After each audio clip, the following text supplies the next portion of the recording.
Mommy's asking if you should get the secondary coolant pump kit for a 3.0 T or a heat exchanger first. What are your thoughts? Get an aftermarket heat exchanger first, and here's why. So you can easily see in this picture, there's two heat exchangers. There's a small one in the front and there's a big one in the back. The black one that is in the back is the larger one, which has better heat dissipation abilities because it has a larger surface area.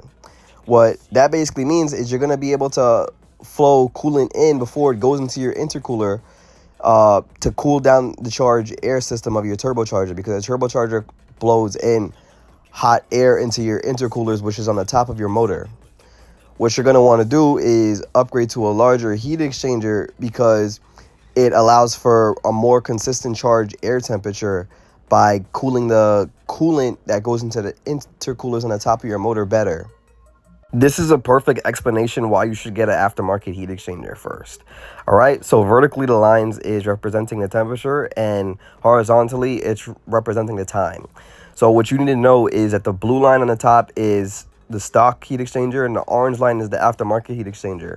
So what that basically means, after every pull you're doing, the car is getting slower because the charge air temperature is rising.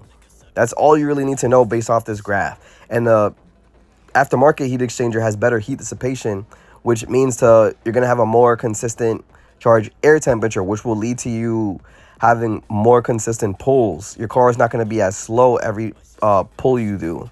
It is not recommended to run this coolant pump on a stock heat exchanger, and here's why. Z1 Motorsports states that your stock heat exchanger will result in an increased load on the pumps. And for this reason, they only recommend using this kit on cars that have an upgraded heat exchanger.